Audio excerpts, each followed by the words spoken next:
تبلیغی جماعت اتنی کامیاب کیوں ہے؟ اتنی کامیاب، حالانکہ ایک پیسہ بھی نہیں ملتا، کھانا چائے نسوار پان گٹکا سب اپنے خرچے پہ. جب آپ ایک سال جنگلوں میں پیدل لگا کے آؤ گے تو کوئی ایئرپورٹ پہ پھول لے کے کھڑا ہوا نہیں ہوتا ہے بھائی. نہ دفتر میں کوئی انکریمنٹ لگ جاتا ہے، نہ گورنمنٹ کی طرف سے کہ ماشاء اللہ چونکہ ان کے کوئی سرٹیفکیٹ بھی نہیں ملتا. آپ بتاؤ میں سال لگا کر آئے ہوں، وہ اگلا کیا ثبوت ہے؟ کہ ثبوت تو کچھ بھی نہیں ہے. مدنی مسجد فون بھی کرو گے شاید وہ بھی کہہ لیں ہم تو جانتے ہیں نہیں اس بندے کو ہے کون. کچھ بھی نہیں مل رہا ہوتا، پھر بھی اتنی کامیاب کیوں ہے؟ پھیلتا ہے جو کام پھیل رہا ہے. وجہ کیا ہے؟ کہ جب یہ دعوت دینے کے لیے جاتے ہیں تو اپنے آپ کو چھوٹا بنا کے، یہ نہیں کہ ہم تیرے کو سکھانے آئے ہیں، تجھے کچھ پتا وتا ہے نہیں بھائی، ہم سیکھنے آئے ہیں، آؤ مسجد میں بیٹھ کے مذاکرہ ہوگا، ہم بھی سیکھیں گے آپ بھی سیکھیں گے، ہم نے تو خود کلمہ پڑھا ہے تو ہم سیکھنے والے. تو یہ جو سیکھتے سیکھتے اور بھائی اور عزت اور کوئی یار کیا کیا باتیں آتی ہیں دماغ میں کھوپڑی میں. ابھی میں ایک واقعہ سنایا نا، جس نے مجھے سنایا تو بس میں آنکھوں سے ضبط نہیں کر پا رہا تھا. حضرت مولانا طاری جمیل صاحب کا واقعہ ہے. ایک شخص آیا مجھ سے ملنے کے لیے، خواجہ سرا ہے. میں تو پہلی دفعہ زندگی میں کوئی خواجہ سرا مجھ سے ملا. میں سمجھا کہ پراپر آدمی، اتنی بڑی اس کی داڑھی اور رنگ ماشاءاللہ بڑی مردانہ وجہ. لیکن جب بات چیت کا انداز ہوتا ہے تھوڑا سا وہ ایٹیٹیوڈ سے اندازہ ہو گیا کہ یہ مکمل مرد نہیں ہے. تو اس نے مجھے خود بتا دیا میں خواجہ سرا ہوں. میں نے کہا بھائی ہم سے ملنے کے لیے کیسے آیا آپ، اتنی بڑی داڑھی آپ کی. اس نے اپنا جو واقعہ سنایا نا، میں 3 دفعہ وہ واقعہ سناتے ہوئے رویا ہوں. اور جب وہ سنا رہا تھا اس وقت میرے آنکھوں سے آنسو نکل رہے تھے. اس نے یہ ابھی بھی میرا بیان سنتا ہے وہ. اس نے واقعہ سنایا کہ میں جب پیدا ہوا تھا نا تو میں خواجہ سرا تھا. گھر میں ایسا بچہ پیدا ہو جائے والدین کی طرف سے عزت نہیں ملتی. جب 10-12 سال کا ہوا تو نہ بھائی مجھے عزت دے رہا ہے اور نہ میرا والد مجھے عزت دے رہا ہے. میں بھائی کے ساتھ کہتا ہوں مجھے باہر لے کے جاؤ تو وہ کہتے ہیں لوگ میرا مذاق اڑائیں گے تمہیں دیکھ کے. ظاہر ہے اس کی حرکتیں تھوڑی زنانہ لڑکیوں والی حرکتیں ہوتی ہیں. اور والد بھی کہیں محفلوں میں نہیں لے کے جا رہے، ایک مذاق اڑایا جاتا ہے. کہنے ایک دفعہ میں کہیں گزر رہا تھا تو یہ جو ہوتے ہیں نا خواجہ سراؤں کی پوری ایک جماعت تھی، انہوں نے مجھے پہچان لیا، دیکھا اتنا اچھا. اس وقت نہ اس کی داڑھی اور یعنی اس میں خواتین والی ہی علامتیں تھیں زیادہ. تو انہوں نے مجھے کہہ رہے اتنی عزت دی، کھانا کھلایا اور اپنے گرو کے پاس لے کر گئے. اور گرو نے کہا کہ تم ہمارے ایجنٹ بن جاؤ، ہم تمہیں پھر ڈانس ماس کروائیں گے، آدھے تمہارے آدھے ہمارے، جو بھی اس کا سیٹ. کہہ رہے مجھے پہلی دفعہ کہیں عزت ملی. تو لیکن میرے ابا کو پتہ چل گیا تو ابا نے لا کے طبیعت سے کوٹ دیا، ٹھیک ہے نا، کہ دوبارہ ان میں نہیں بیٹھنا. ٹھیک ہے ہم نے توبہ کر لی بھائی، یہ برے لوگ ہیں، ڈانس ماس اچھی چیز نہیں ہے، ٹھیک ہے.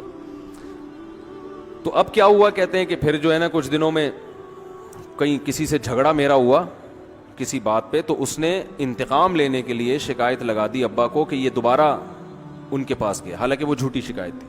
اب ابا کو لگا کہ یہ صحیح کہہ رہا ہے جس نے شکایت لگائی ہے، کیونکہ شبہ تو تھا نا ابا کو دوبارہ جائے گا. ابا نے پھر مارا. تو کہہ رہے ہیں میں بول رہا ہوں کہ میں نے یہ کام نہیں کیا، میں نہیں جا رہا ان کے پاس، میں نہ ناچ گانا سیکھ رہا ہوں، کچھ بھی نہیں. لیکن ابا نے اس کی باتوں میں آ کے انکوائری نہیں کی ہوگی پوری، وہ سمجھے ہوں گے کہ بھئی ایسا ہی ہے. تو ابا نے پھر کٹائی لگائی. تو اس کے دل میں منفی جذبات پیدا ہو گئے اور یہ گھر سے بھاگ گیا کہ بھئی مجھے ویسے تو عزت نہ یہاں مل رہی ہے اور میں اب ذلت برداشت بھی کر رہا ہوں تو بھی. کہہ رہے میں وہاں چلا گیا. تو جب میں وہاں گیا ہوں نا خواجہ سراؤں کے ہاں، تو وہی گرو اور ڈانس، اور پھر اس نے مشہور کچھ ایکٹروں کے نام بتائے جن کے ساتھ ہم ڈانس کرتے تھے. اور پیسے آنا شروع ہو گئے، آدھے گرو کی جیب میں آدھے ہماری، اور ہٹو بچوں. لیکن ظاہر ہے یہ کوئی عزت دار راستہ تو نہیں ہے نا. کہہ رہے ہیں کہیں سے تبلیغی جماعت میں حضرت مولانا طاری جمیل صاحب آ گئے. انہوں نے اجازت مانگی، ہمارے گرو کو پیغام بھیجا بھائی مجھے ایک دفعہ یہاں آ کے دعوت دینے. تو اس نے اجازت دے دی، آ جاؤ بھائی. بیان کیا، ان کو سمجھایا بھائی یہ زندگی نہیں ہے، اللہ کی سیروزے کے لیے بہرحال ترغیب دی. کہہ رہے ہیں میں تیار ہو گیا، باقی لوگ تیار نہیں ہوئے، میں تیار ہو گیا. کہہ رہے میں نے گرو سے اجازت لی، اس نے کہا جاؤ لگا لو سیروزہ. تو کہتا ہے کہ جب میں حضرت کے گھر پہ گیا ہوں نا تو حضرت پہلے سے دروازہ کھول کے ایسے انہوں نے دونوں بازو پھیلائے ہوئے تھے استقبال کے لیے, پہلے سے کھڑے ہوئے تھے علماء کے ساتھ. کہتے اتنے مشہور آدمی, اتنی بڑی سیلیبریٹی, اور اتنے بڑے بڑے علماء, ان کی پگڑیاں, ان کے اتنا خوبصورت لباس, جو خود عزت دار لوگ ہیں, کہہ رہے ایسے جو ہے نا میرے استقبال کے لیے دونوں بازو پھیلا کر کھڑے ہوئے, اور ایسے مجھے بیٹا بنا کے نہ اپنے سینے سے لگایا کہ تو میرا بیٹا ہے. کہہ رہے خدا کی قسم مجھے زندگی میں پہلی مرتبہ کسی سے پہلی مرتبہ ایسی عزت ملی مجھے کسی سے, اور اس عزت دینے میں مولانا کا کوئی مفاد, بولو بھائی, کچھ بھی, بلکہ ذلت ہوگی نا. لوگ کہتے ہیں خواجہ سرا کو بیٹا بنایا ہوا ہے, اور اس وقت تو اس میں بیچارے میں کچھ زنانہ سی علامتیں بھی تھیں, تو خواجہ سرا کو کیا دے رہے ہیں, عزت دے رہے ہیں. کیا کسی تاجر پہ محنت کرو تو تھوڑا چندہ دے دے گا مدرسے کو, ایسا ہی ہے نا,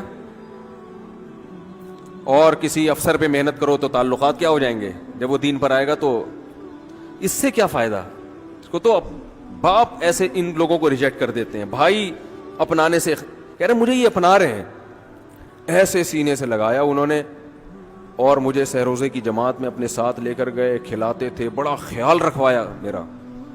کہہ رہے اس کے بعد پھر میں نے گرو سے اجازت لی, وہ گرو چھوڑتے تھوڑی, ان کو پیسے ویسے دیے, جان چھڑائی نا, وہ بھی غلامی کی طرح نکلنا پڑتا ہے, پیسے دیے پتہ نہیں کتنے لاکھ یا کتنے ہزار روپے, وہاں سے پھر نکل کے 4 مہینے اس میں بھی خیال کیا.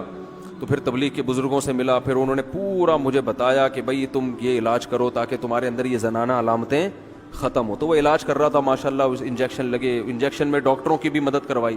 یہ ایسی این جی او ہے میرے بھائی جس کو کوئی بھی این جی او نہیں کہتا, نہ ان کے کوئی اشتہار آ رہے ہیں. کتنے لاکھوں لوگوں کو اس طرح سے یہ لے کر بھی آئے اور ان کے مسائل بھی حل کیے, مگر نہ کوئی ویڈیو بن رہی ہے, نہ کوئی اشتہار آ رہا ہے. یہ تو اس نے خود مجھے بتا دیا نا, اور اس نے کہا ایسے سینکڑوں لوگوں کے ساتھ ہوا ہے. تو اس کی ماشاءاللہ اب داڑھی نکل گئی. اس نے کہا آہستہ آہستہ میں اللہ سے امید ہے کہ مکمل مرد بن جاؤں گا میں. تو یہ ہے وہ دعوت جس میں آپ کا کوئی مفاد بولو نہیں ہے. تو دعوت کے کام میں جب تک اس درجے کا اخلاص نہیں ہوگا اس وقت تک آپ کی دعوت میں جان پیدا نہیں ہوگی.